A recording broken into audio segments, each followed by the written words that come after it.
Hello viewers, আসসালামু আলাইকুম and welcome back to my channel Jannat's cook. আশা করি আপনারা সবাই খুব ভালো আছেন। তো প্রতিদিনের মতো আজকে নতুন একটি রেসিপি নিয়ে চলে এসেছি। আজকের রেসিপিটা দুধ আর ফল দিয়ে তৈরি করে দেখাবো। এর জন্য ফার্স্টে আমি চুলায় দিয়ে দিয়েছি প্রায় 1 লিটার পরিমাণ দুধ। এর মধ্যে আমি 2 প্যাকেট পরিমাণ পাউডার মিল্ক দিয়ে দিচ্ছি। এখানে প্রায় 1/4 কাপ পরিমাণ পাউডার মিল্ক হবে। তারপর এটাকে নেড়ে চেড়ে আমি এর মধ্যে দিয়ে দিয়েছি আমার স্বাদ মতো চিনির পরিমাণটা আপনারা আপনাদের স্বাদ মতো বাড়িয়ে কমিয়ে নিতে পারবেন। তো এটা এক সাইডে জাল হতে হতে আমি এখানে কাস্টার্ড পাউডারটা পানির সাথে ভালো করে মিশিয়ে নিয়েছি। দেখতে পেয়েছেন এখানে আমি 2 টেবিল চামচ পরিমাণ কাস্টার্ড পাউডার নিয়েছি। তারপর নেড়ে চেড়ে আমি আগে থেকে যে দুধটা জাল করছি তার মধ্যে কিন্তু দিয়ে দিচ্ছি। পাউডারটা দেওয়ার সাথে সাথে কিন্তু অনবরত নাড়তে চাড়তে হবে। এটা কিন্তু কনসিস্টেন্সিটা অনেকটা ঘন হয়ে আসবে, তাই নাড়াচাড়া বন্ধ করা যাবে না। তো এটাকে আরো 5 থেকে 6 মিনিট নাড়াচাড়া করে আমি ঘন করে কিন্তু নামিয়ে নিয়েছি।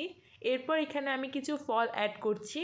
আপনারা আপনাদের স্বাদ মতো প্রয়োজন অনুযায়ী যে কোনো ফল ব্যবহার করতে পারেন। আমার হাতের কাছে 3টা ফল ছিল, তো আমি এই 3টাই ব্যবহার করেছি।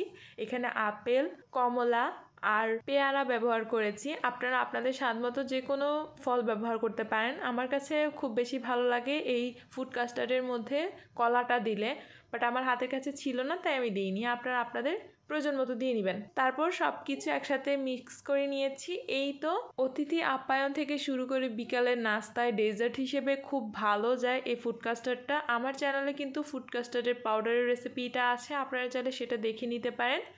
সকলের সুস্থতা কামনা করে আজকে এখানেই বিদায় নিচ্ছি। সবাই ভালো থাকবেন, আমার জন্য দোয়া করবেন, আমার চ্যানেলটাকে সাবস্ক্রাইব করবেন। আল্লাহ হাফেজ।